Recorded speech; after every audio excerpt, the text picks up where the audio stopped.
Iran का हाथ, हूथियों का साथ। इजराइल के लिए ये जोड़ी सिरदर्द की सौगात है। लाल सागर में अब इजराइल का जहाज नहीं होगा, हूथियों का मिजाज चलेगा। इजराइल के लिए समंदर का रास्ता अब शॉर्टकट नहीं रह जाएगा, हूथियों का डेथ वारंट हो जाएगा।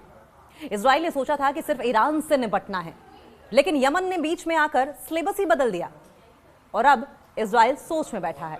हूथियों का ड्रोन सस्ता है और इजराइल का डिफेंस महंगा, और अब हिसाब किताब बराबर होगा। ये गलती इजराइल ने जो की है उसका भुगतान अब उसे भुगतना होगा। इजराइल का आयरन डोम भी सोच में है। ऊपर से ईरान की मिसाइलें आ रही हैं या नीचे से यमन के रॉकेट। अल हूती ने ललकारा है, इस्लाम का नाम पुकारा है, और अब इजराइल के लिए बचना नामुमकिन सा सारा है। यह जंग जमीन की नहीं, जमीर की है। हूथियों ने इजराइल को आईना दिखाया है। दोस्ती हो तो हूथियों जैसी, ईरान को खरोच आई तो यमन को दर्द होने लगा। और ऐसा नहीं है कि हूथियों के खिलाफ इजराइल ने कभी कुछ नहीं किया था। हूथियों का रिटर्न गिफ्ट इजराइल के लिए अब लाल समुंदर पार करना मुश्किल होने वाला है। अब इसको ऐसे समझिए, लीजिए साहब, मिडिल ईस्ट के अखाड़ों में एक और एंट्री हो गई है। यमन के हूथी नेता अब्दुल मलिक अल हूथी ने यह साफ कर दिया है कि अगर ईरान पर आंच आई तो तमाशा नहीं देखेगा, क्योंकि जख्म तो इजराइल ने हूथियों को भी दिए हैं। अब इजराइल और अमेरिका के लिए सिरदर्द सिर्फ तेहरान से नहीं बल्कि यमन के पहाड़ियों से भी आने वाला है। और आइए ये समझते हैं कि हूथियों का ये प्यार इजराइल को कैसे झुकने पर मजबूर कर सकता है। शायद इजराइल ने कभी सोचा भी नहीं होगा, क्योंकि अगर लाल सागर की बात करें तो स्ट्रेटेजिक लिहाज से रेड सी बहुत इंपॉर्टेंट है, जिसमें हूथियों ने नो एंट्री का बोर्ड लगा दिया है इजराइल अमेरिका के लिए। इजराइल सोच रहा था कि ईरान को मजा चखाकर वो चैन की सांस लेगा, लेकिन हूथियों ने उनके ट्रेड रूट को, उनके व्यापारिक रास्तों की चाबी अपने हाथ में ले ली है अब। और अब इजराइल के जहाजों को लाल सागर से गुजरने के लिए वीजा नहीं बल्कि हूथियों की मिसाइलों से दुआ मांगनी होगी, परमिशन लेनी होगी। और अगर हूथियों की मिसाइलें रहम खाएंगी तो ट्रेड होगा, और अगर रास्ता बंद हुआ तो इजराइल में सामान की कीमत ऐसे बढ़ेगी जैसे रॉकेट की तेजी के साथ वहां पर महंगाई बढ़नी शुरू हो जाएगी। नंबर 2, सस्ते ड्रोन। हूथियों के पास एक बहुत बड़ी पावर यह है कि उनके पास सस्ते ड्रोन है और उधर महंगा आयरन डोम है। एक तरफ सस्ते ड्रोन, दूसरी तरफ महंगा आयरन डोम। इजराइल का आयरन डोम बहुत ही हाईटेक है, लेकिन हूथियों के पास वो जुगाड़ है, वो जुगाड़ू ड्रोन है और मिसाइलें हैं जो बहुत सस्ती पड़ती हैं। अब इजराइल को लाखों डॉलर की मिसाइलें दागनी पड़ेंगी सिर्फ उन ड्रोन्स को गिराने के लिए जो शायद हूथियों ने पॉकेट मनी से ही बना लिए हो।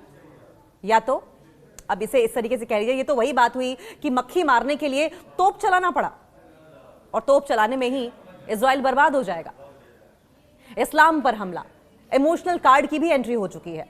अल हूती ने इसे इस्लाम बनाम दुश्मन की लड़ाई बताकर मामला ही बदल दिया है, और अब यह सिर्फ 2 देशों की जंग नहीं रही है बल्कि एक धार्मिक मोर्चे की शक्ल ले चुकी है। इजराइल ने सोचा था कि वो ईरान को अलग थलग कर देगा, लेकिन यहां तो हूथियों ने भाईचारे का ऐसा हाथ बढ़ाया है कि अमेरिका और इजराइल अब नए मैप देखने पड़ेंगे उन्हें। नंबर 4, 2 तरफा मार, डबल ट्रबल कह लीजिए। इजराइल पहले ही लेबनान और गाजा के मोर्चों पर बिजी दिखाई दे रहा है। अब इतने मोर्चे खोलेगा तो कहां कहां से निपटेगा, कहां कहां से रिसोर्सेस लाएगा, कितनी मिसाइलें लाएगा, कितने आयरन डोम खड़े करेगा, कितने सैनिक लाएगा, ये बात इजराइल ने पहले सोची नहीं। और अब यमन से आने वाली धमकियों ने उनकी 2 फ्रंट वॉर की प्लानिंग को भी 3 फ्रंट बना दिया है।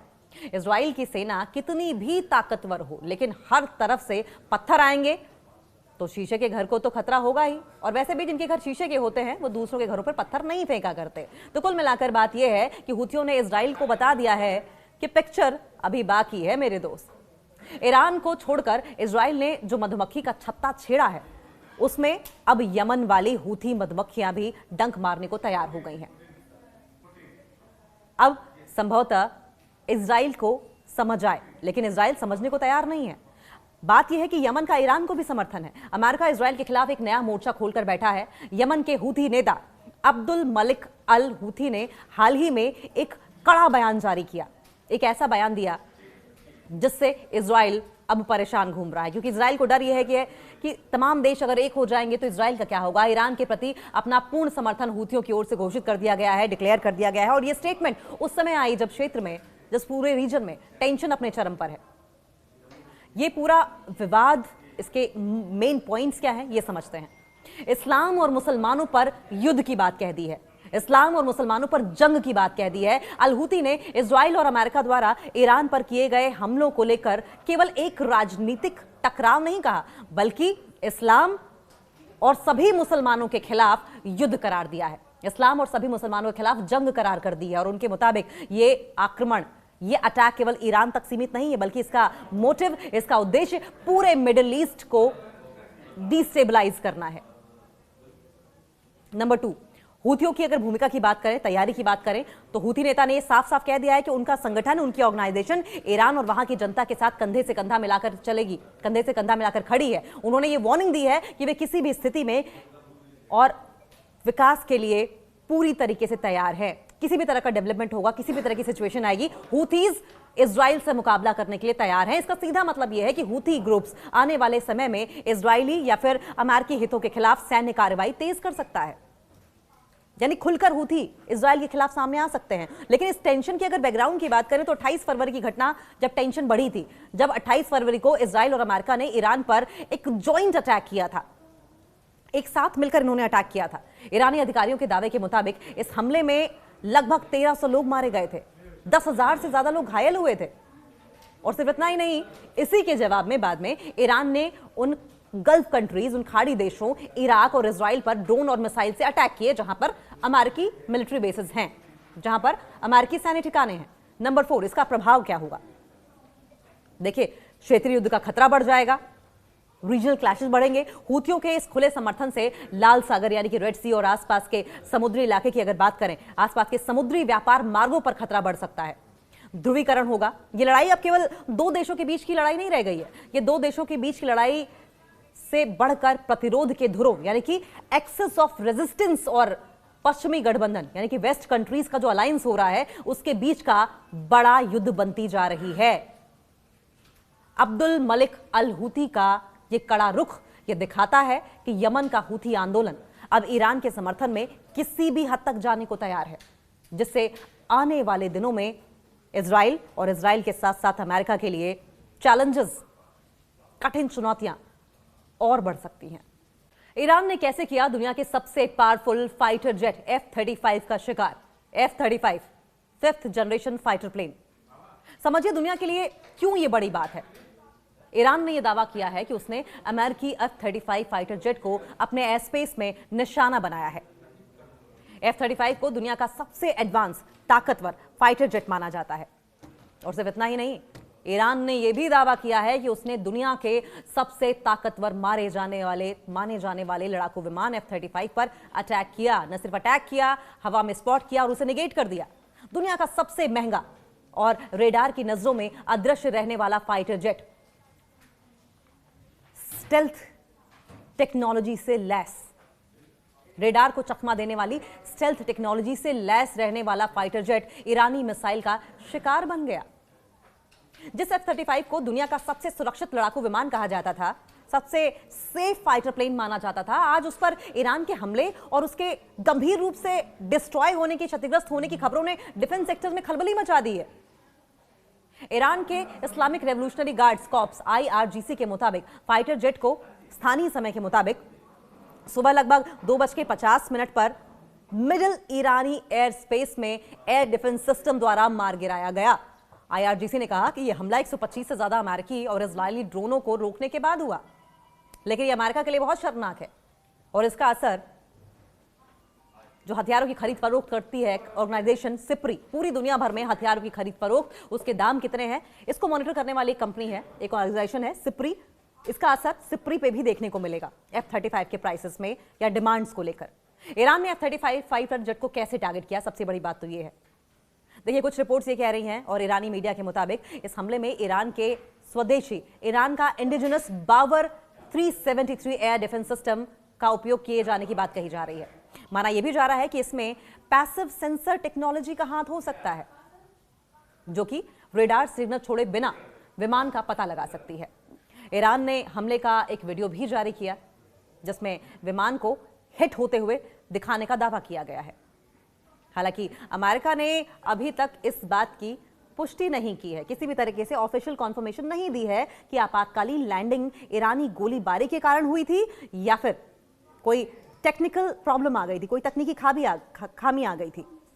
हालांकि अपने नुकसान और इजराइल के नुकसान की खबरों को अमेरिका बखूबी जानता है कैसे छुपाना है, और ट्रूथ सोशल पर ईरान में क्या नुकसान हुआ उसे बढ़ा चढ़ाकर गाना गाना अमेरिका बहुत अच्छी तरीके से जानता है।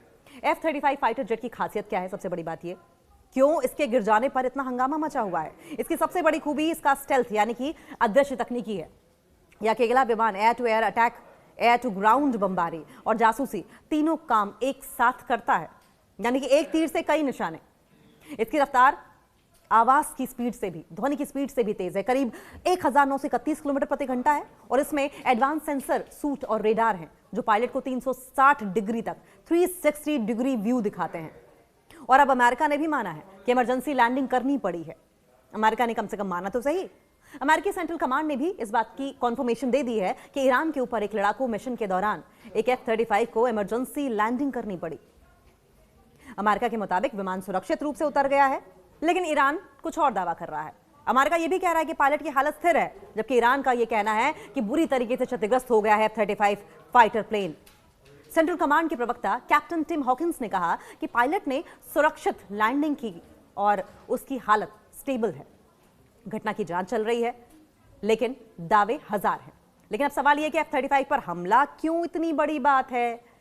यह फाइटर जेट अमेरिका और उसके जो एलाई कंट्रीज हैं, उसके सहयोगी देशों की हवाई शक्ति की रीढ़ माना जाता है। ये अब तक बने सबसे एडवांस कॉम्बैट विमानों में से एक है और इसके एक विमान की कीमत $100 मिलियन से ज्यादा है। F-35 दुनिया का सबसे व्यापक रूप से तैनात 5वीं पीढ़ी का 5th जनरेशन फाइटर जेट है और इसकी स्टेल्थ टेक्नोलॉजी, इसकी स्टेल्थ यानी कि छिपकर उड़ने की क्षमता, एडवांस सेंसर और नेटवर्क बेस्ड जो उसकी वॉर कैपेबिलिटीज हैं, युद्ध क्षमताएं हैं, सबसे अलग और इसे सबसे खास बनाती हैं। इस खास तौर पर रेडार की पकड़ से बचने के लिए डिजाइन किया गया है, जिससे कि ये भारी सुरक्षा और हवाई क्षेत्रों के अंदर तक जाकर भी काम कर सकता है।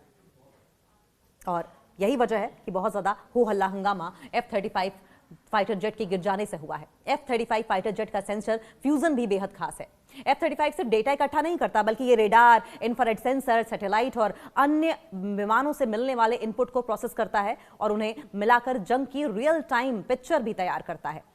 इससे पायलट खतरों का पहले ही पता लगा लेते हैं और खुद दुश्मन की नजर में आने से पहले ही अपने टारगेट पर अटैक कर देते हैं। और यही वजह है कि अगर इसे थोड़ा सा भी नुकसान पहुंचता है तो वो भी बहुत मायने रखता है, वो भी चर्चाओं का विषय हो जाता है। और अब तक अमेरिका के 16 विमान नष्ट किए जा चुके हैं। देखिए, ब्लूमबर्ग की एक रिपोर्ट कहती है कि जब से युद्ध शुरू हुआ है तब से अमेरिका के कम से कम 16 विमान नष्ट हो चुके हैं। इनमें कई MQ-9 रीपर ड्रोन भी शामिल हैं, जिन्हें ईरान के डिफेंस सिस्टम ने मार गिराया है।